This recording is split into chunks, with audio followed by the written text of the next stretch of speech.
Well, hello again there, dear viewer, and squeegee those peepers because it's episode 4 of the VHS Corner.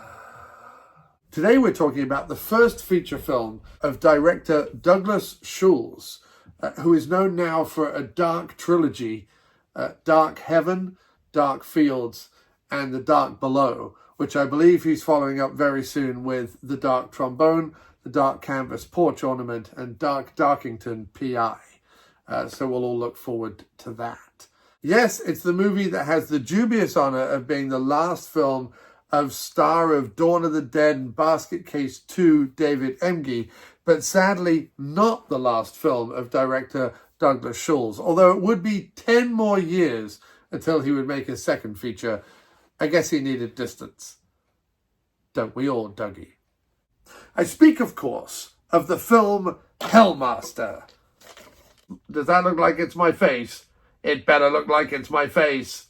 Apparently the film was shot in an active mental institution rather than simply just becoming one during the filming, which is odd only because I would have sworn that it was the kind of film where a conversation like this took place.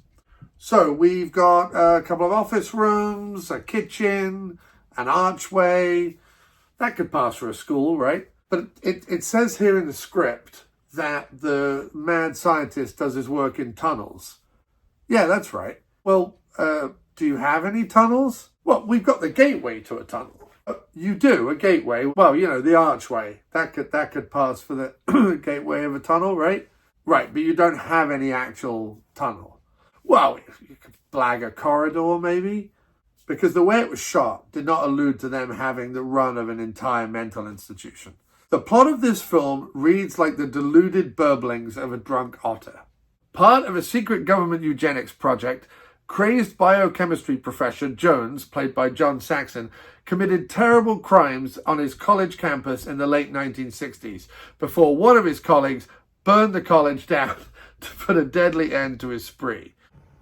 So this sequence is set in the 60s. How do we know it's set in the 60s? Have they indicated it by maybe the clothing or the haircuts? Or, well, we know it's the 60s because right at the beginning of the movie, it says 1969. It tells us 1969. But what is the director doing here to visually indicate the 60s? That's right. The 60s were clearly orange, and therefore everything is filmed with an orange hue because orange equals the 60s equals this, the perfect and greatest flashback where everything is orange. Jones is presumed dead, but a series of murders 20 years later raises questions of whether he has somehow managed to return. In actuality, Jones's drug experiments have turned him into a superhuman. Well, that's nice, isn't it? Having teleported, teleported himself to safety during the fire, he has been living underground, continuing his experiments. So he can teleport, he's superhuman, and he lives underground, but he's waited 20 years to do anything about it. All right, let's keep going. With an injection, he is able to turn people into mutants who will follow his will. Of course he is. Makes perfect sense. And with the help of this zombie-like army, Jones plans to access his stores of his Nietzsche drug in the catacombs beneath the campus.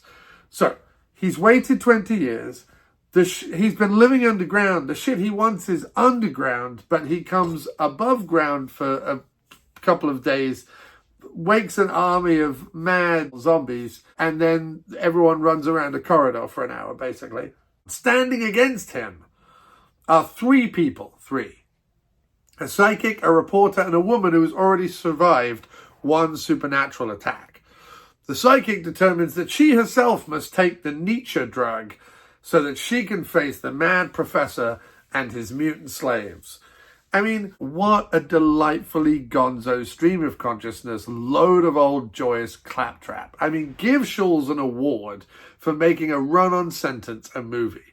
Bestow him with great wealth because he managed to take Mad Libs and turn it into a movie plot. John Saxon apparently filmed his scene and a half in 4 days. Donald Pleasance did the entirety of Dr. Loomis in Halloween in 3 days and manages to both be the best thing in it, stealing the damn movie from everyone else, and basically goes on to anchor the entire franchise until morons like Rob Zombie and David Gordon Green wiped their dirty, unapologetic skank all over it. This is not to say that John Saxon wasn't good. He was excellent. He's John Saxon. How dare you even question that? His comb-over alone is worth the price of admission anywhere that it can be seen. It is to say that when John Carpenter had Donald Pleasance for just 3 days, he strategically planned exactly how much he could shoot in that time and how best to then distribute Pleasance throughout the movie. By comparison, old Dougie Schulz has Saxon for 4 days and just has a couple of scenes at the beginning and end. He does, however, give Saxon the best line in the whole piece, and that's this. God created this world in 6 days, and I can make hell of it in one night. Then God must be dead. Look, if you're watching Hellmaster, then God has most assuredly shuffled off this mortal coil, snuffed it, hopped the twig, run down the curtain and joined the choir invisible. He's cocked it, mate! Look, I'm making it sound really bad, but actually it's about as odd to watch as it was to read the Wikipedia plot description that I just read. It's bonkers. The makeup effects of the mutants are actually fun and strange and more sort of Garbage Pail Kids the movie and Howard the Duck than, say, American Werewolf in London or The Thing. But depending on your mood, that could be a good thing.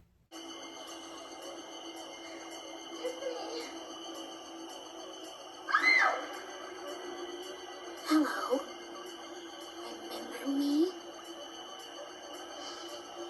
I can play now.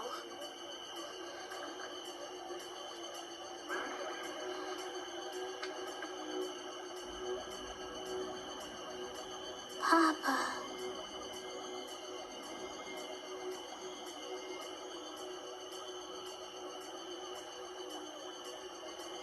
Yes, Papa.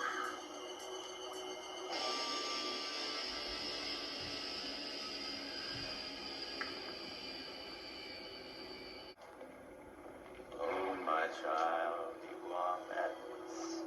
True and true. Joey, my monkey man. Your vengeance. Determined and timeless. And mother. So benevolent and caring. You have fulfilled your purpose.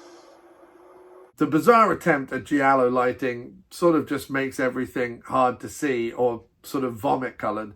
And while they're both wonderful in the film, Saxon and Emge are underused and confused by a director that doesn't have the wherewithal to know what to do with them. Professor is lying to you. You must leave here tonight. Why? It's here. The answer's here. The answer to all my questions.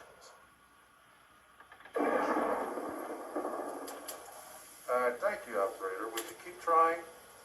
She should be answering the phone. Yeah, I'll be here. Thank you. My story begins the night I was trying to reach my ailing wife, Andrea, at home. I'd been covering a story that involved the homeless. It was a seemingly ordinary day in Illiston. You wouldn't know that 3 bodies lay victim to a fatal drug injection in a nearby abandoned home.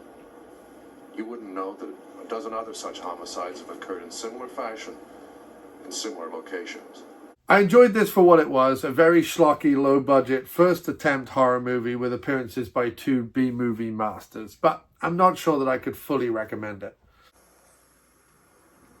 You've already done it in there, sweetie. I guess I made it not coming. The tunnels are much more romantic. Plenty of operating tables to choose from inside those hidden rooms. You're lost.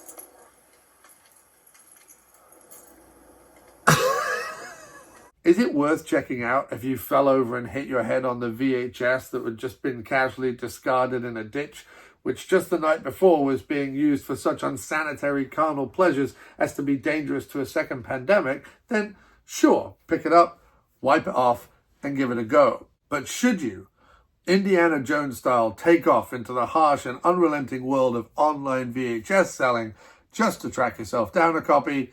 Nah, I wouldn't bother. 2 stars. Saxon, Emge, and the effects. I know that's 3 things, but they're only worth 2 stars. Saxon and Emge, because Saxon sort of bookends the movie and Emge sort of in the middle of it. That's like 1 star. The effects are a 2nd star.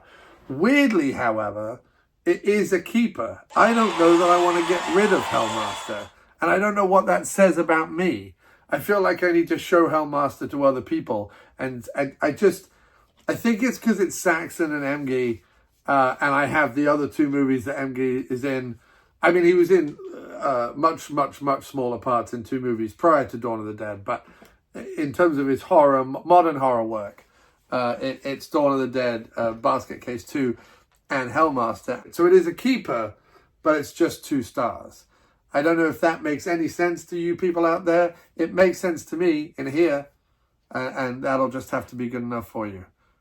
Anyway, thank you for watching these and persevering with me through all of this.